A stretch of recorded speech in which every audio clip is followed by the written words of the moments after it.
like to point out that also the photos and the videos that you see today are all from the Sustainable Future School, the first one, the pilot school, Bellefontaine, Ontario, from my practice and from the practice of my colleagues. I happen to be in kindergarten a lot of the time right now, so you're going to see a lot of kindergarten stuff that'll amaze you. However, anything you can do in kindergarten, of course, as you know, I've spent 16 years in grade 7 and 8, so we know you can do it with older kids too.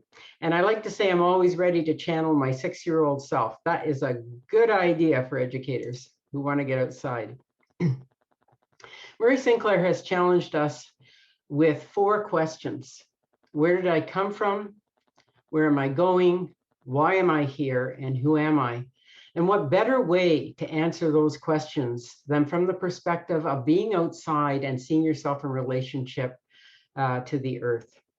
This comes from Duncan Whittick's personal acknowledgement. He's the outdoor learning store guy, and I've adopted part of it.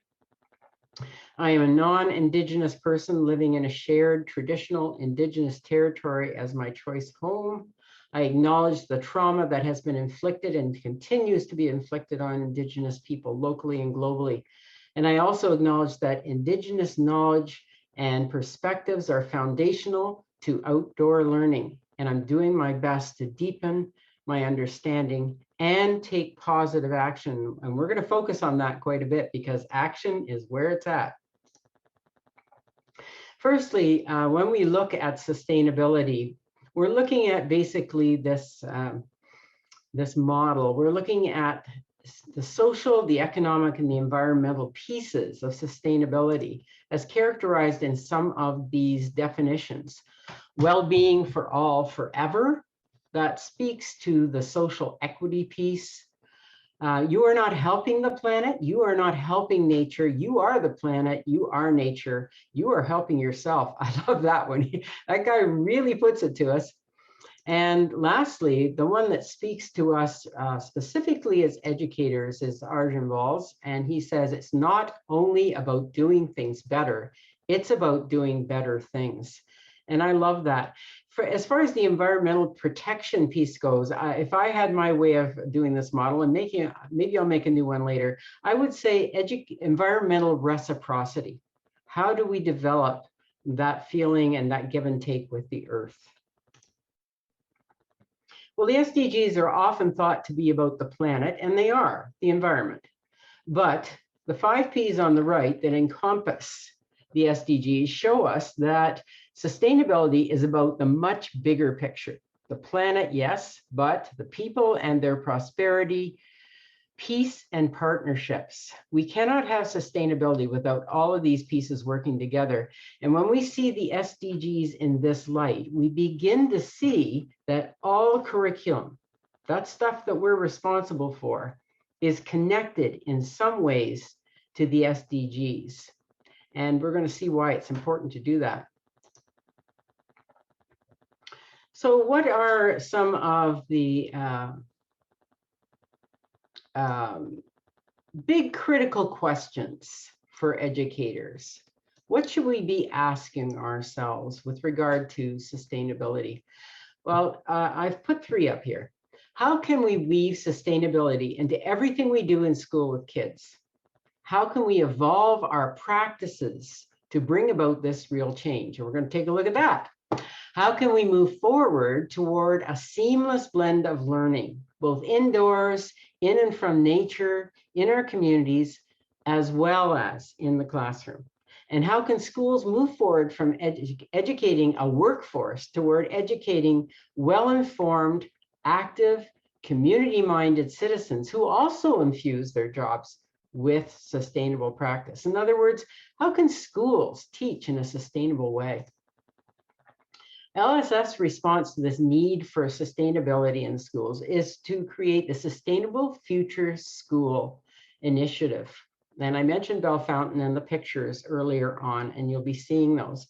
But this is the framework that LSF has developed to give us a broader understanding of what's needed to help kids become those active, informed citizens. Well, understanding curriculum is only part of what's needed, because without helping kids to become more aware of who they are, how they fit in, where they belong, they often tell us, I don't care, as we try to cover a curriculum. And it's only when we get them outside into nature, into their communities, and relating positively with each other through collaborative learning experiences that they begin to see the point.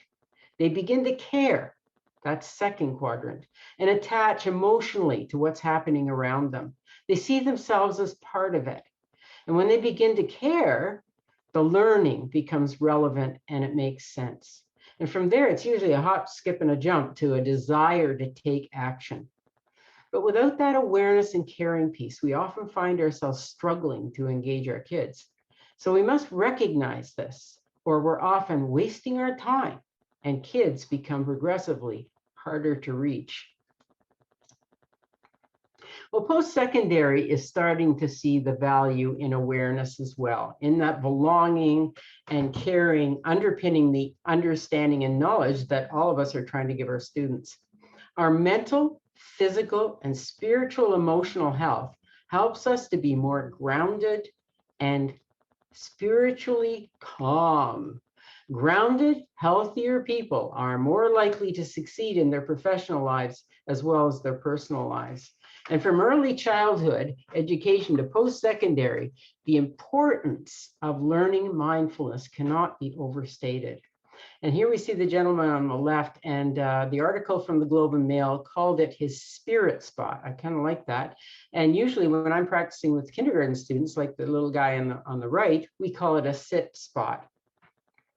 It comes from a lot of names, but basically the same thing's happening, just sitting there breathing and letting come up what comes up. So how can we nurture this kind of awareness? How can we help our kids? And how can we help ourselves get reconnected to the earth so that our students can do the same? Well, we know we can get outside. We need to get outside for those regular walks, those regular sit spots. I wonder where you could sit or lean or simply breathe outdoors to tune into those seasonal changes. Wow, it's beautiful right now, isn't it? The weather, those ecological processes that are happening all around us, and the beauty, and respond, just simply respond to it. Get to know it. Well, we can get kids outside too and learn along with them and ask, what's going on out here today? It's my favorite question. And there's always something different. That's the amazing thing. And we can take their learning outside into nature and into the community. There are lots of reasons to stay outside all year round and to take kids outside. I focused on the curriculum comes alive because everything else trickles down from that. If curriculum is meaningful and memorable and situated, things change entirely. We know that sustainability is that awareness piece of the earth as home, and that's where reciprocity comes from, that key word that we hear from our Indigenous friends.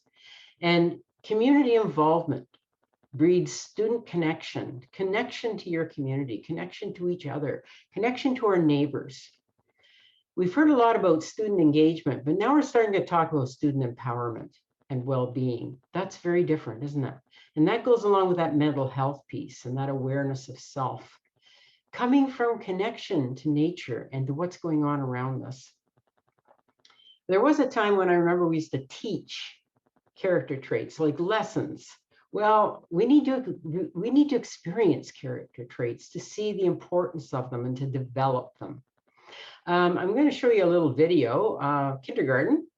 And what's important about this one to me is this little guy was given a 1 meter piece of string. They're talking about 1 meter, but they were really talking about diameter. They didn't have that word, but how 1 meter looks. So they set out to find the perfect 1 meter tree. Where would that string stretch around? And what's really interesting here is that you can see the difference between engagement and empowerment, because this kid doesn't know he's being videoed. And then he wants to know, am I being videoed now? Can I give everybody my message?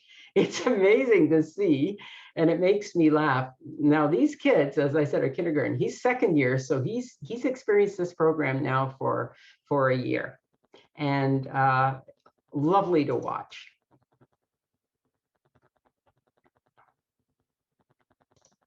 Hey, that's 1 meter. We were doing like a challenge with a string, and we had to find a tree that's 1 meter.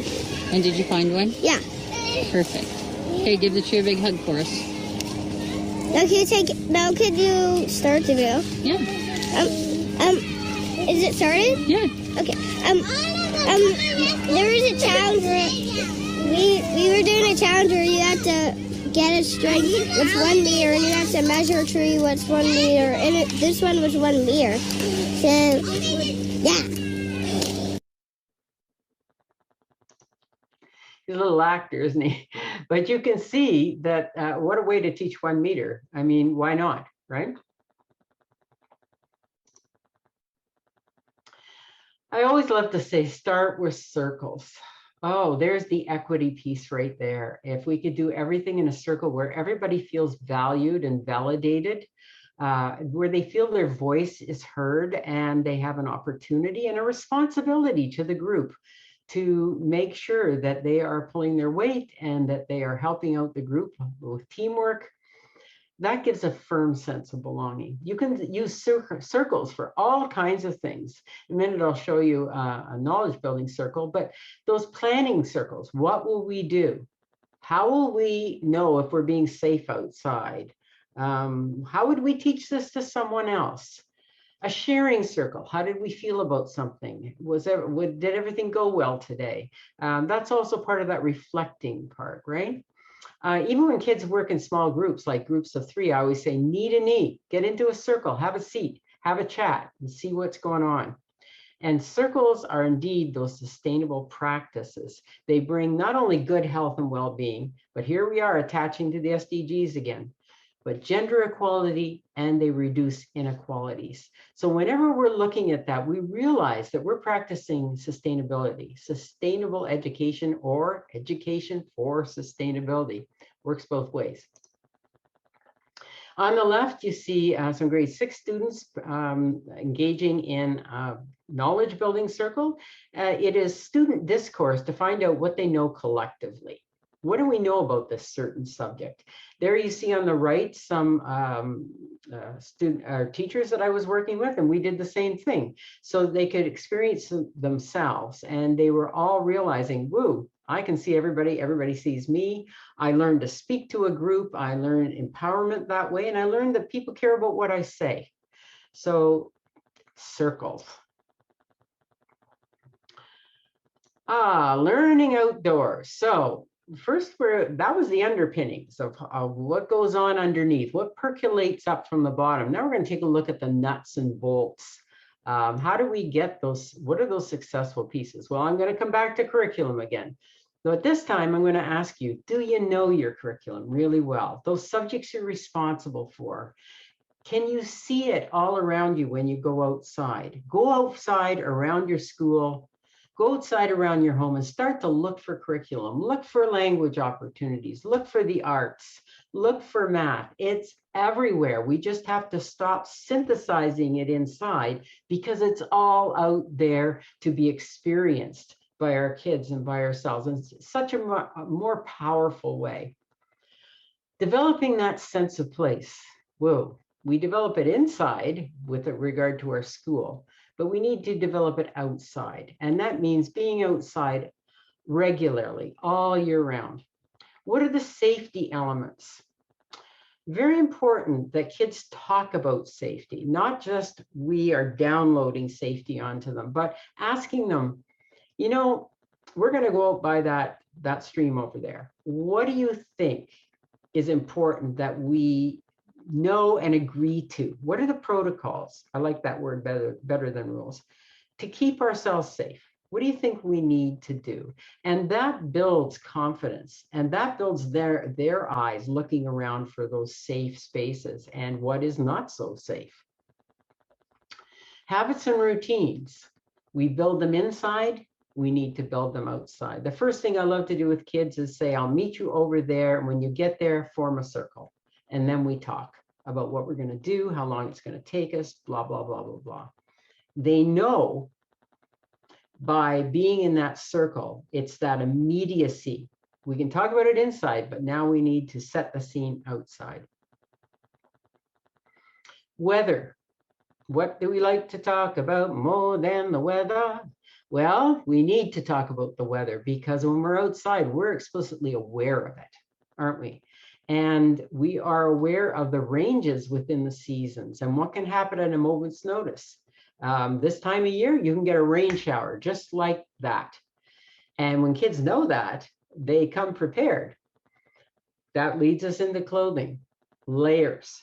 We're going to talk a little bit about that. It's not about that a really expensive $500 jacket, like some teachers have said to me and educators say, oh, my kids can't afford the, well, they can afford layers. Whatever's in their drawer, talk about the good stuff. No cotton in the winter, right? So we talk about all those kinds of things.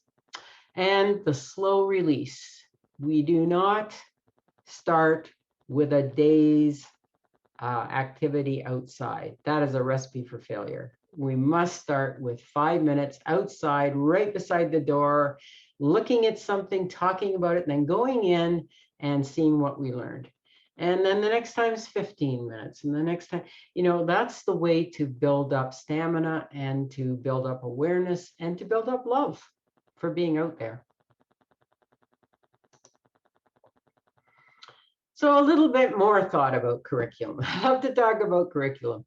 So this is the method of a la bums in the chairs versus outdoors in nature and the community. Those M words, you're going to hear them a lot. Is it meaningful and memorable? Because it's situated in the real world. Does it make sense to kids, or are we still trying to synthesize it and tell them, oh, you'll need this when you're older, or when you go outside, you could look at this? No, we need to do it outside, right? Does curriculum serve the student, or does the student serve the curriculum? Is it all about meeting grades and admission standards and competition, or do we cover curriculum, or do we uncover curriculum? Is it the stuff of life, or is it just stuff? Often educators stress about covering the curriculum, and understandably so, because we're mandated to do just that. It's akin to taking a fire hose sometimes and spraying kids with information. Oh, they get covered, and we get the job done. But we know that an information dump approach doesn't always equate with meaningful learning. The fire hose approach is usually not relevant for kids and not one bit inspiring or interesting to them. But when we situate learning where it fits, indoors, outdoors, in the community, it becomes rich, like the river scene you see there. It's meaningful, here we go, memorable. That's how we approach curriculum for students. And that happens best outdoors.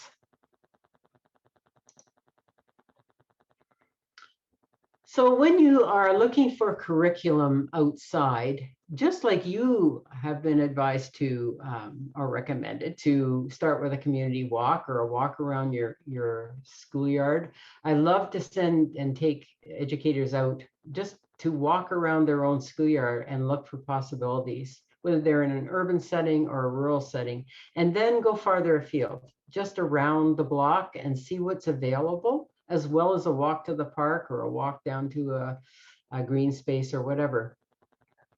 But it gives you opportunities when you're walking with your kids to find out what's going on, to find out what's the same and what's different, and to listen for student questions and discussion. You can post some questions too, but I always say to educators, resist giving answers. That's the end of the discussion. Boom, down comes the curtain, you're done.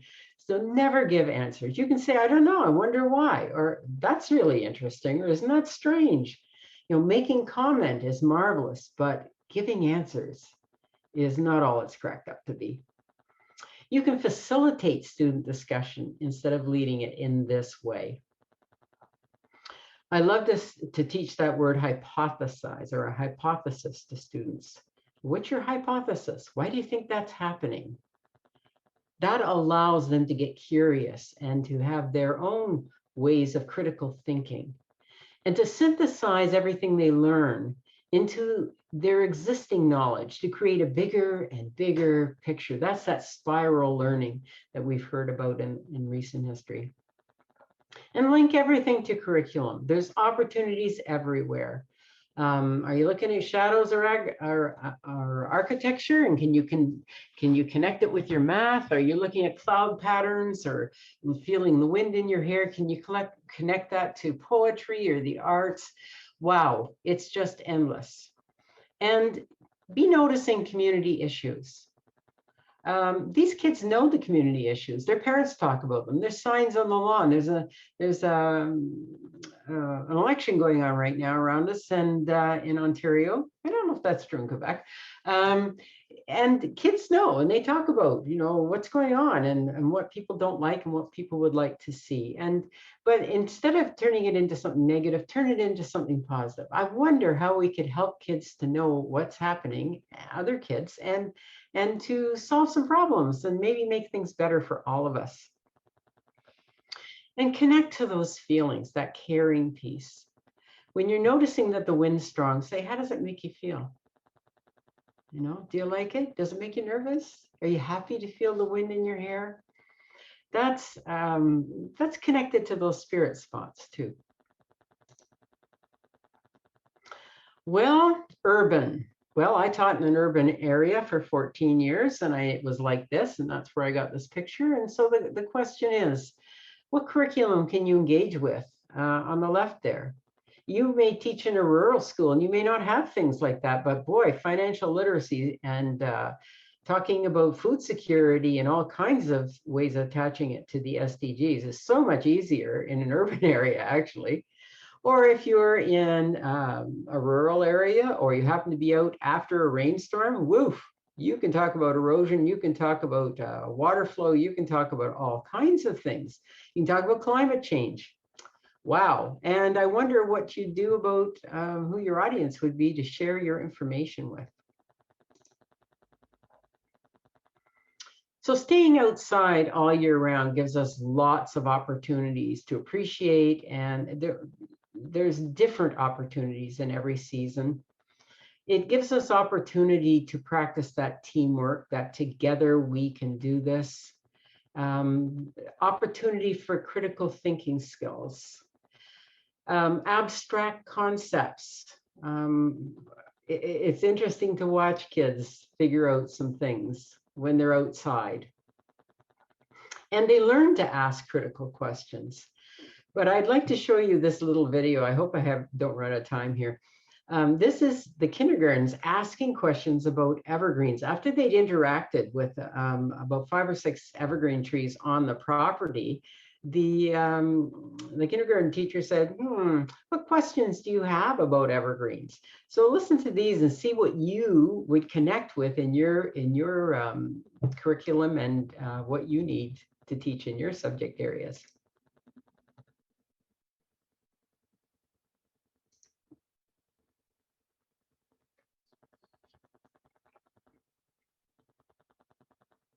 Do the evergreens get so big? Some trees have leaves and some don't. Why is it blue? Why does it have so much branches? Why do some trees have spikes and some don't? Smell like sap. Why do you have pine cones? The needles. How do the needles grow? How do the trees get skin? What do you mean by skin? Because insects go in here and then up there. So are you talking about this part of the tree? Yeah. Okay. So this part of the tree. Why did they get branches? Okay. How old are you? Oh. How did it get here? How big is the tree? How do the evergreens only be green? On those trees I saw seeds that are they were like a gray color. Why they look the same. Why do they look the same? Well, lots of questions, and I wonder what it would look like if you asked grade 7s or 8s. What does that look like? What questions do you have about that tree? I've seen people interview a tree. I've got a lovely little video of the kids interviewing the tree and asking questions. So that's a kind of a cool thing to do. So we've taken a look at the underpinnings and some of those underpinnings, but the nuts and bolts, really, I should change that word there. The nuts and bolts really are these. Learn to create boundaries when you're outside. There's nothing wrong with boundaries. We all need boundaries. So say, we're out here, and to be safe, where do you think the boundaries should be? And they can talk about that if it's a known place, or you can set the boundaries up at first until they learn how, but always have a boundary. And talk about the risks and dangers, as I said before. That's the old thing about safety, those protocols. Does some kid need an EpiPen to go with you? Or, what you can say to kids in their language, what's important that we know about out here? What's appropriate and what's not appropriate here? Do we tear off the leaves off trees? Those things take a long time to build up. I know that you have to let your parents and your principals know where you are, but just saying, we have walkie-talkies, we have cell phones, we can do this. It's a lot easier now than it was 20, 30 years ago. Be aware of the wind. Appropriate clothing, I can't say it enough, because uncomfortable kids are irritable, sad kids, and no one wants that. So when you're finished, you'll say to them things like, hey, did you choose the right clothes this time around? Or what do you wish you had put on that you have at home in your closet? And when we go out next time, what do you think you'll be wearing? That kind of reframing appropriate clothing is very important. Let the kids decide what they should do so they'll be comfortable. Never be afraid to reschedule or shorten time if it's really colder than you thought, or it's too windy or whatever. Say to them, what do you think? 5 more minutes, is that enough? But involve them all the time in those discussions of safety. The weather, okay, there's lots of things here, but once again, I know you know all these, but involve your kids. Decide together the length of time, when you should call it quits. Do you need more time? How much time do you need? Make sure, because that is the empowerment piece. That is the learning of all of those characteristics we want our kids to have. There's some other things that I have mentioned, but suffice it to say, create a balance of inside and outside. That works best for kids, and it works best for you and I as well. That is great for that memorable, meaningful piece, but it's also good for our mental health. Oof, M words. Okay, where are we? Oh, yes. I just wanted to give you an example of what it might look like that you can teach inside, so the kids, especially small kids, know what to do. They will come to you and say, I'm wet or I'm cold. And you can say to them, what do you do when you feel like that? Because you've rehearsed this inside. You've role played as a drama. And that student will remember the answer, and they'll parrot it back to you, and you say, okay, you know what to do, great, you go and do it, and I'll check back with you later to see how you're doing. So that's a caring response, but it turns it over to them to take responsibility for themselves, to go find that extra pair of mitts they brought, or to do whatever. Cold weather, boots, boots, boots. Very important. Warm socks, double them up, do whatever you need to do. When you're talking to parents about getting boots, tell them, please don't buy them tight. Buy them so they can put extra socks, or get them from Salvation Army or wherever they get their stuff. And absolutely base layers, warm, warm. I love to say, educate your parents, invite them twice for an outdoor time, because the first time they're going to arrive in flip-flops and they're going to be cold. They're just like the kids. And then the second time they won't, and they'll learn to help their kids out as well.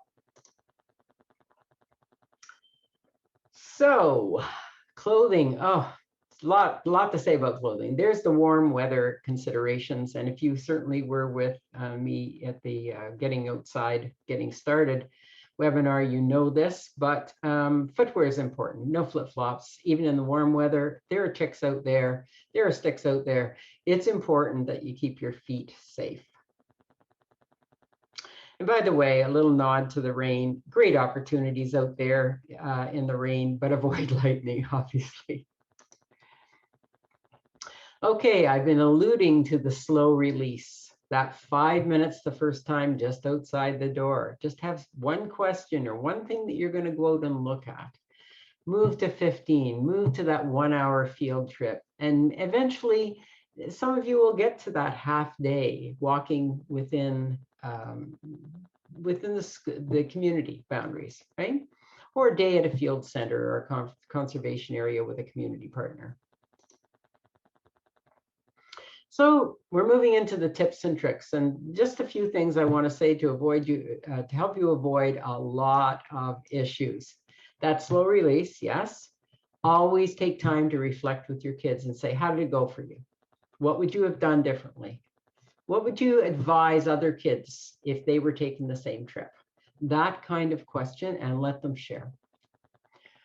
The comfort business, the be positive. Be positive. Be direct, but not a drill sergeant, right? We need to build these things up. We need to laugh at each other and laugh about ourselves. Kids need fun, and so do we. Dial in, ask the kids how they're doing, but don't tell them how they feel. If they come and they say they're cold and wet, you go, no, you're not. No, you're not. That's not so great. We're asking them to find out how they feel. That's very important. And start with the walk, right? Always start with the walk and ask the questions. What's going on? And at the very beginning, the first walk you take, they'll say nothing, because it's like fish in a fishbowl. They don't see the water. So just go, oh, really? Let's look at the sky. Everybody lay on your back. Have a look at the sky. What's going on up there? And you can help them to dial in. And always end with a fun, active game. Something short if you wish, or simply run back to the school and I'll meet you there. Anything that makes it fun and it's active and warms them up, particularly in the winter. So now we're moving into the more pieces of the puzzle. What are the approaches that really work? And they're all so outdoor oriented. I've put the first three together in the same color because they're related. That place-based business. It's also, if you're out there and it's place-based, it's nature-based and it's community-based, right? You're looking at everything with a community lens or a nature lens. And I'm asking you in this slide, what resonates with you? What have you tried? And what would you consider kind of dabbling your feet into a little bit? That project-based idea, is it based on a problem? Is it based on simply a wide open inquiry where you want to see what's going on and report back or help some others to understand what's going on?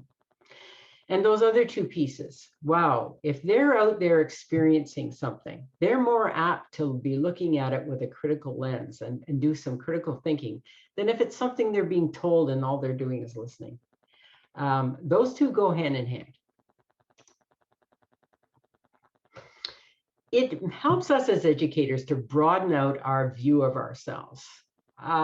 Yes, we're our teacher or educator, but we're not always standing at the front. We're not always disseminating information, like we said, the information dump. We don't always have the marker in our hand or the chalk or the pointer.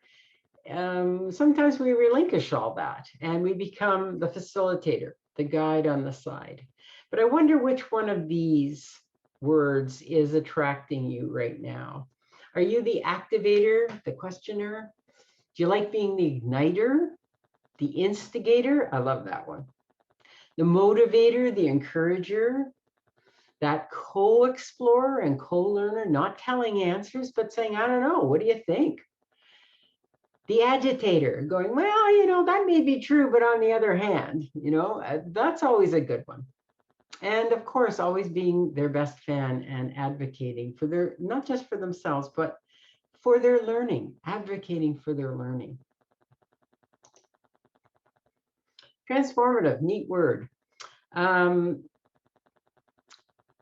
this idea is a chart, and it's kind of a continuum going from the left side of the chart to the right side of the chart, and we're kind of moving along. So I want you to sort of say, where am I right now? Test the waters, take your temperature. Are you still feel stuck in a subject approach, or are you moving toward a more integrated approach using all those subject areas that you're responsible for this year? Is it all about passive learning, bumzilla in the chair? Or are you moving toward a more active learning approach? Are you still the sage on the stage, or sometimes do the kids have the pointer? Are they teaching each other? Or are they collaborating? Is it all about that independent learning where there's one kid, or are they starting to work together as a team and create that interdependent learning team? Are you creating all the lessons, or are you letting the world teach? Wow. It's all about relinquishing control, right? Not easy, not easy. Are you using one approach, or when you looked at all those approaches we just saw in the previous slide, are you moving toward many approaches? Is it all about linear lessons in a unit and the unit's done, it's all finished? Or are there many approaches and spiraling back when you see something else? But the whole thing is really, are we creating those successful, active, informed world citizens? Or are we still focused on creating successful students in a classroom or successful workers in the future? Those are important, but they can be couched inside of those successful world citizens. It's the bigger view. Learning for a Sustainable Future has a document that I'd like to make you aware of, because you can have an electronic version for nothing. You just have to ask them for it. And it's called Connecting the Dots. And it takes a little look at a different way of looking at learning as an edu-system. In the environment, we talk about ecosystems. So what does it look like when you put it all together? And they've identified 7 strategies for learning. So that's a kind of a different way. We're coming at it from lots of different ways today in this pieces of the puzzle thing. So the one that I haven't really talked about too much right now is number 4, that considering alternative perspectives. That's the equity piece, right? We may think something, but what does our neighbor think? And what does the shop owner think? And what's the perspective of all the different people, and what are their needs?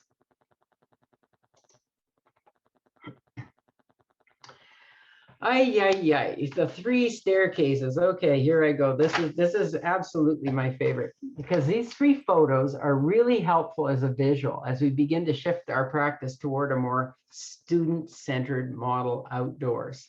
The staircase on the left is designed to lead us safely to the top in a step-by-step fashion, more akin to a unit that happens inside the classroom. It keeps our eye on the goal and encourages us, but does not necessarily encourage us to look around, but rather to get to the top. Traditionally, Western education has operated like this in a teacher-driven, planned, and delivered model.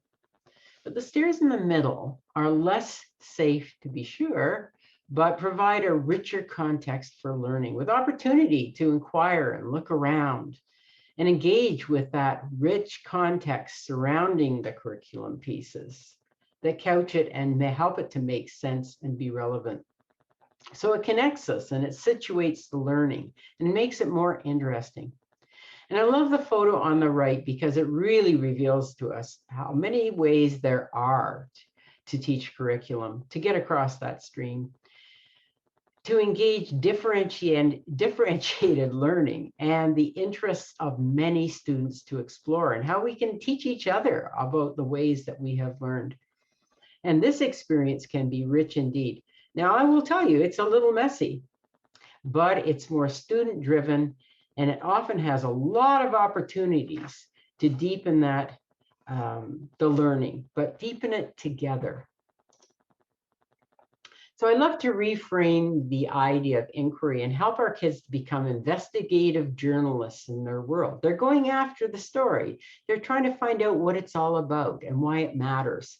So I like to say that it is a method of recreating and telling a story by taking a deep learning dive into something of interest the goal of which is to present to others what you have learned for their edification. A change in mindset, perhaps, thus changing the world. Woo, that sounds like a lot more fun. So now we're getting into the anatomy of this outdoor learning, and perhaps the anatomy, as I've characterized it, of an outdoor sustainability action project. Wow. So what are the nuts and bolts here? Well, you'll recognize most of them. Most of them we have talked about, how you can connect it to the SDGs. And by the way, that's the sustainability piece is the reciprocity piece.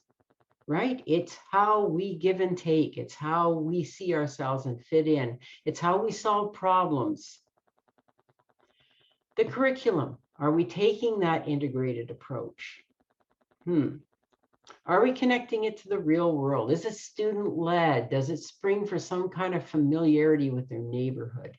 And that problem and issue-based in a very positive way towards solutions.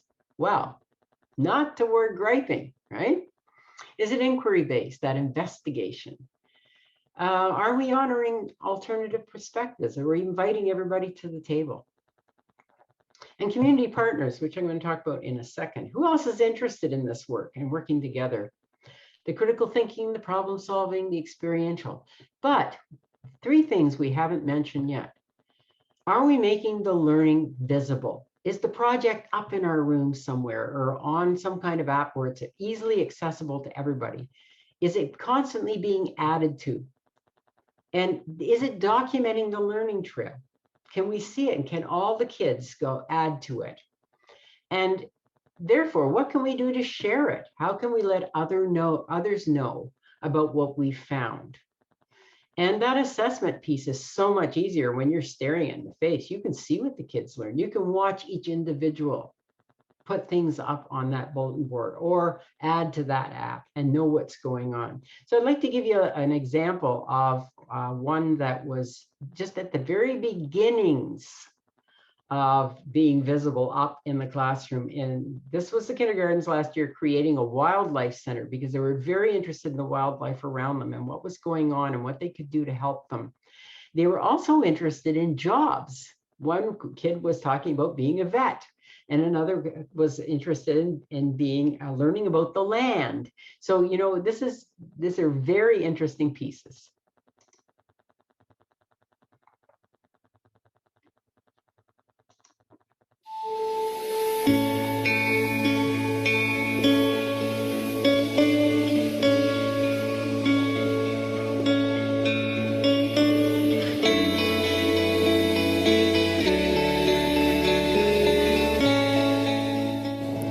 This is the Bell Fountain Wildlife Center. I was making a habitat for the bird and moose because they're injured.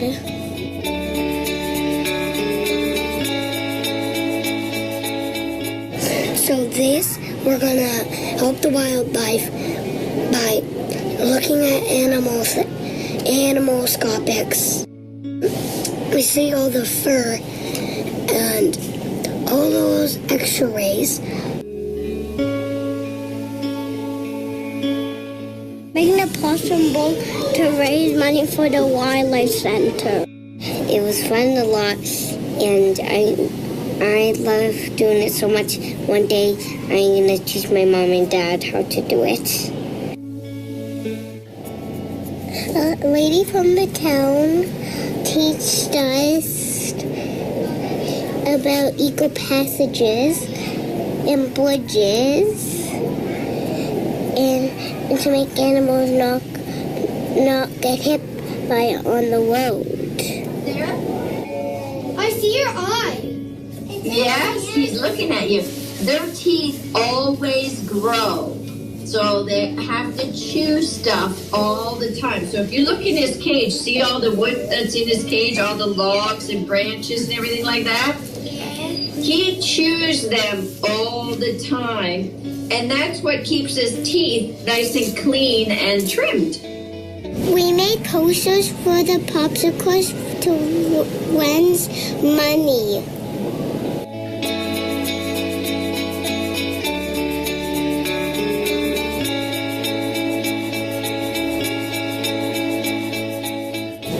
We make sure there's no litter out there.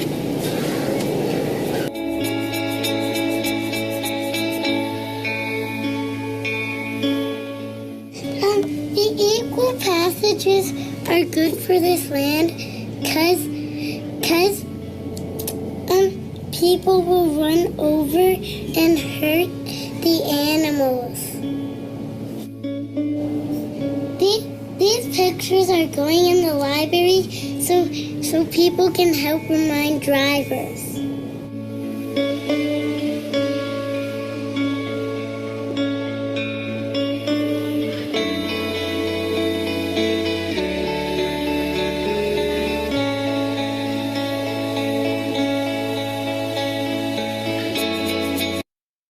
Boy, were they excited putting up those signs for drivers to be careful of the snakes and such. And you can see how they were starting to add. I wish I had something that showed you how that that bulletin board ended up. It's just amazing. It was just loaded with stuff. You know, it's incredible. So always make your learning visible.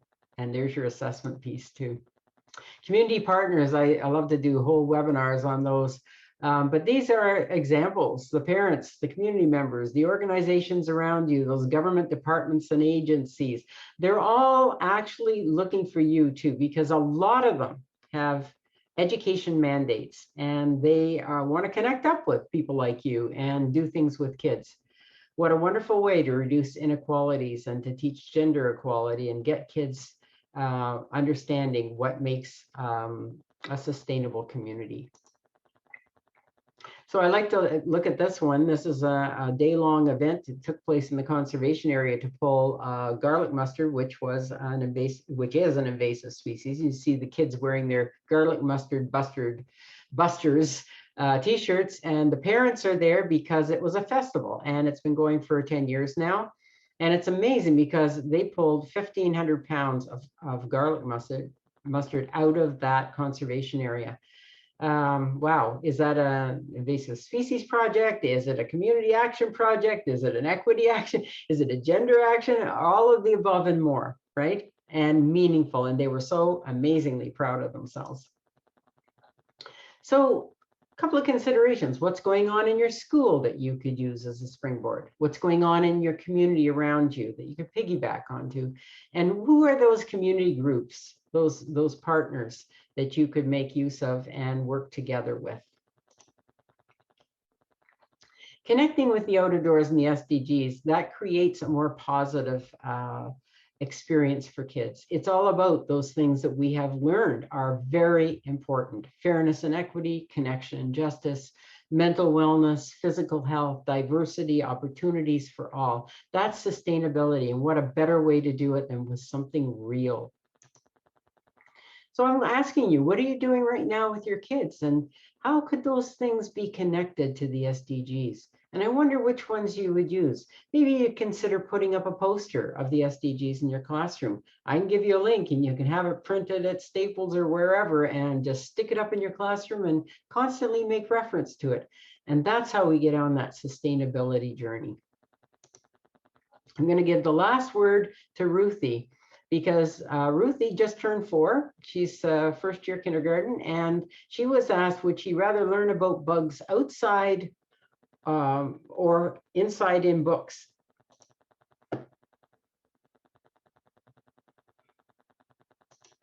I like to play in one in the glass and see what nature's doing. Do you think it's difficult to climb trees? No. No. Why do you think that? Because you only need to concentrate. What do you think's more fun? Would it be learning about bugs in a book or learning about bugs outside when you see them? Outside when you see them. How come? Because it's more fun to see them in real life than see them fake. It's It's more fun to see them in real life than see them fake. That says it all. Yay, Ruthie. So just to remind you that LSF, if you go on the website, lsf-lst.ca or r4r.ca, which you see in the middle there, over 1,600 now resources. They're searchable by grade, by curriculum, by province, by subject or theme, by SDG. It's an award-winning site. There's tons of stuff there. It's not just lesson plans, but it's videos and children's literature and outdoor activities, games and apps. Woo, we got it all. Bring your kids to a youth forum. There's grade 5 to 8 youth forums and 7 to 12 youth forums to help them to become those sustainable solutionaries that we put on that screen. Outdoor learning, all of these, I know you're both ready and itching to get going, but professional development opportunities like this one as well. But check out the website. Lots of grant money to be had, $500 for a sustainability project that is student-led. You need only apply. So lots of ways to get your feet wet in the sustainability teaching idea. And thank you so much. And I'll stop sharing now. Sorry about the motor mouth. Trying to get through in 45 minutes is really tough. That's okay. We love hearing you. We'll go overboard if we have.